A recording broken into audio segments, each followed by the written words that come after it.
first things first. Undisputed coming up next. Good morning, Jenny Tapp. Hope you had a nice weekend. What do you guys have on the show today? Good morning, Jenna. Hey, guys. Hope you guys also had great weekends. And, Jenna, I'm loving the red on you today. Coming up on Undisputed, you're welcome. Is it time for the Cowboys to start worrying about Ezekiel Elliott's holdout? And is Baker Mayfield already an elite quarterback? Plus, Greg Jennings is in studio with us to discuss a very interesting column about Aaron Rodgers. Undisputed coming up next.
If he gets that tattoo on his head, I'll get him any tickets to any game. So if he's out there watching it. Well, hold on, buddy, because take a look. The fan actually did get Juju's autograph tattooed on the scalp. So pay up, Mr. Schuster. Pay up. Juju tweeted he's getting him season tickets. That's the part 3 of this. Part 1, signature. Part 2, he actually got it tatted. That's awesome. And now he says he's getting him season tickets. And I suppose that is not the worst of the sports fan tattoos, because in theory you can grow hair over it. Well, I don't know. Didn't you had someone tattoo your autograph on their body one time, didn't you? Yeah, that was recent. I was doing an autograph session in Minnesota. But yeah, that's after Hall of Fame and long career. Just got here yesterday. Like the guy, he had to erase. That's a very good point. He had to erase some of the other great Steelers with all Heinz Ward.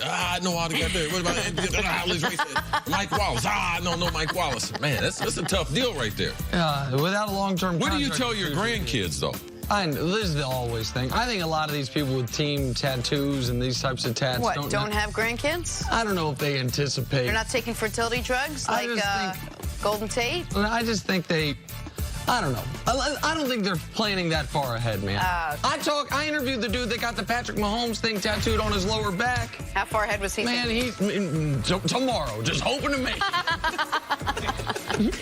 Every day's a gift, man. All right, boys, let's talk some Dallas Cowboys. With Zeke holding out, all eyes are on Zeke's quarterback, and that would be Dak Prescott. Dak has some high hopes, and this is 4th season.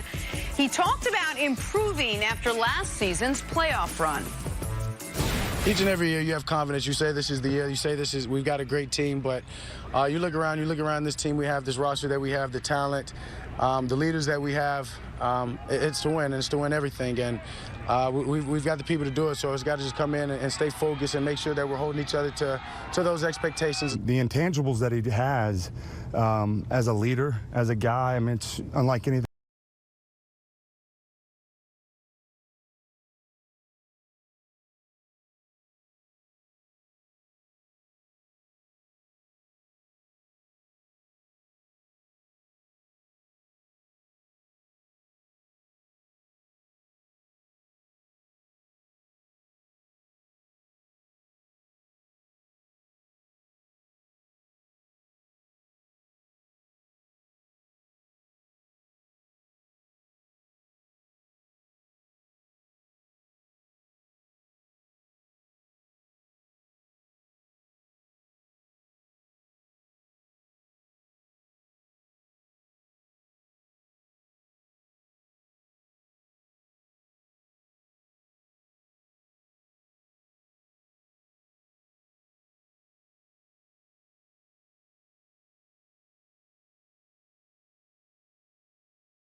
dominant running game, they struggle winning football games. It's plain and simple. They have a team that's led by Dak, and then they have a team that's led by Zeke. And the team that's led by Zeke wins more, is more efficient, and I would say puts more fear into NFL teams. If Dak was a truly like a dual threat, with Zeke's running ability, they wouldn't have those woes in the red zone, Nick, because defenses wouldn't be able to put enough people in the box if their quarterback was a legitimate threat to be able to keep the ball and go off the edge. And we have seen with other receivers, first they started out with Dez Bryant. That wasn't a good experience for him. Jason Witten, that wasn't good enough for him. Witten retired and came back. And now Witten's saying, oh, I've never seen leadership like that. Well, your buddy's Tony Romo. You're telling me he's a better leader than Tony Romo? So you have to watch, especially some of these veteran players, what they're saying about leadership and what the confidence they're trying to put in the young players, because they know these bites go out. And they want these young players.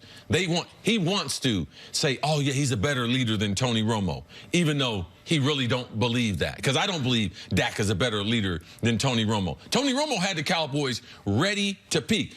Imagine if he had Ezekiel Elliott.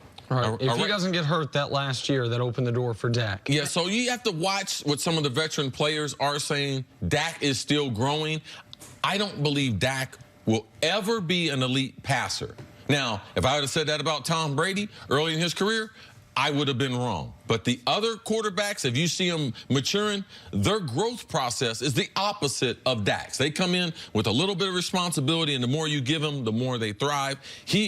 You can't give him more responsibility, as we saw in year 2 and year 3. Nick, he struggled with that responsibility. And listen, I don't want to kill Dak, because the reality is this. For a 4th-round pick with this much scrutiny or with that much of a spotlight on the most discussed team in football, he's actually done so much better than anyone could have anticipated. This is the problem, Nick. After you get that initial contract, people don't care where you get drafted. Exactly right. Where did Joe Montana get drafted? 3rd round, right? Oh, Tom okay. Brady. Who cares? Tom Brady. What about Dan Marino? How many quarterbacks were taken in the 1st round before Marino? 4. They don't care. Yeah. Once you get into the league, those are lane assignments, how you get drafted. Now they are expecting the absolute best, either drafted, undrafted, 1st through the 7th round. So let's listen, because I actually think the Cowboys, if Zeke gets into the fold before the start of the year, can be really good. I think people are a little too high on Philly. I like the offseason moves Dallas made. I think Randall Cobb is an enormous addition. I don't care that they have Jason Witten, but having Amari there for the full year and Randall Cobb, that to me is, when were they at their best? 2016 as a team, right? 13-3. Yes. I mean, Cole Beasley is not as good as Randall Cobb, and 2016 Dez Bryant is not as good as 2019 Amari Cooper. Great point. And I think Zeke's as good as he was then now. The offensive line with Travis Frederick back should hopefully be close to that level. So what made that team great? Well, they were number 5 offense. Why? Because they were the number 5 team in the red zone. What killed them last year when they were the number 22 offense? They were number 26 in the red zone. It's a damn miracle they made the playoffs being that bad in the red zone. The only teams worse than them were Miami, the Giants, Houston, who snuck in, the Jets, the Jags, and San Francisco. That's something Dak needs to do better in, but also this new offensive coordinator and this new offensive coaching staff needs to put them in position so they're not kicking so many 26-yard field goals. So they are getting 7 instead of 3.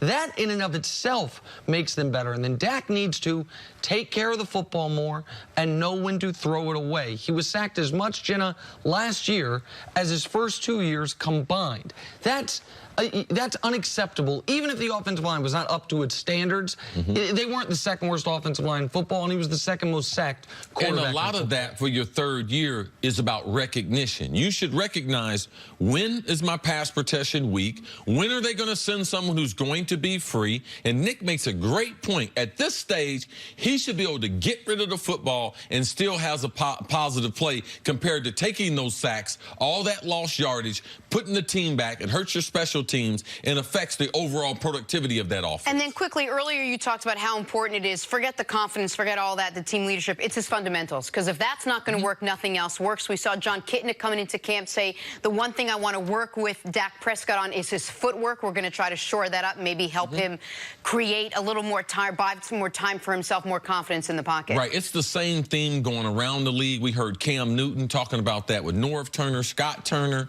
And Cam Newton is a he has more arm talent than Dak has. He has a stronger arm. He can do more things with his arm, and that's what they're trying to get with Cam. To create more consistency, that comes through your footwork. It comes through repetition, being very, very disciplined, and that's what Kitna was talking about. That's where you want your young quarterbacks, because when it gets late